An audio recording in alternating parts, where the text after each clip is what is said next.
Good morning. I'm Captain Steve Stinnett with the Logan-Rogersville Fire Protection District. We're here at House 6 today to talk about winterizing a skid unit. These are really common on brush trucks, on that kind of apparatus, and we have them here at Logan-Rogersville. So just talking about why we would want to winterize that. Water, of course, freezes when it starts getting cold. And here our policy is to drain our pumps when it gets below 28 degrees Fahrenheit. And so the reason why we do that is we want to make sure that we don't have water in the lines that's going to cause the pump to be inoperational whenever it freezes. So if we take the brush truck out on a medical call and we're out of the station for a period of time, then water could freeze in the lines, could actually start doing damage to our lines and to our pumps and to our valves. And so we want to make sure that we drain it. First of all, we'll start talking about a little terminology so that we're familiar with what we're doing.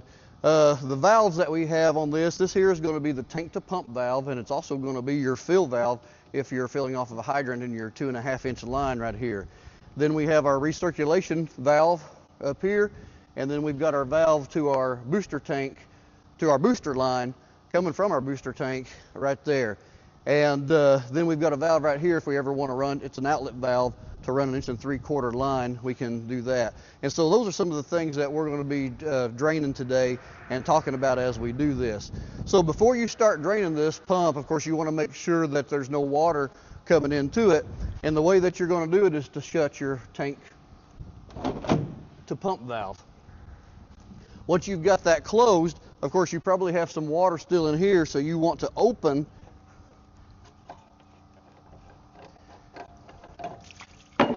your cap and let that water drain out.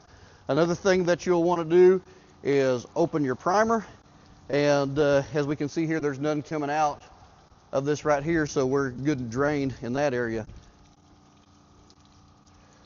So what we're looking for is to drain this until it stops so that we know we don't have any more water that's going to be on our pump and in our lines.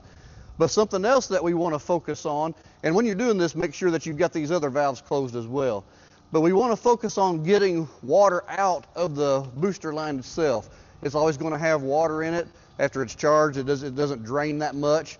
And so Firefighter Miller here is going to help me today, and we're going to show you how to drain the water out of the booster line. So this is our booster line right here, and we're going to open up this because we're going to use a wet dry vac in reverse. Now, we're not using the vacuum part of it. We're using it in reverse to push the water from the booster line. So we're going to open this valve.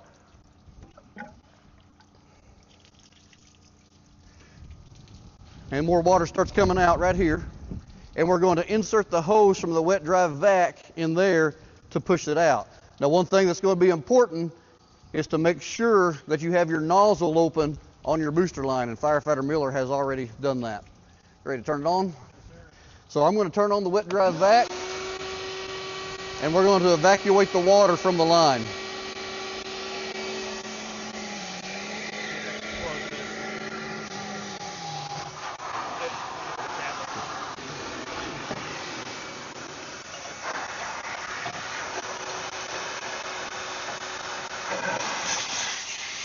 I put the cap back on that just to make sure that all of our air is being forced through the booster line and not coming from any other direction.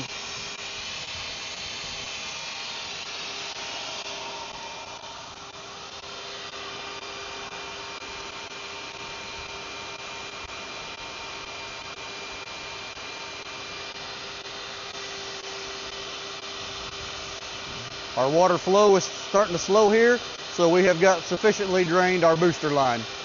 So I'm going to turn the wet vac off.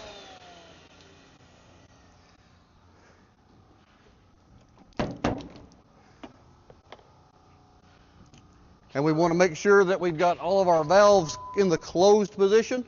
We don't want any water coming through anywhere. We can go ahead and close the valve to the booster line itself. And our pump and our system should be dry now. And so if we go out into cold weather, we won't have to worry about anything icing.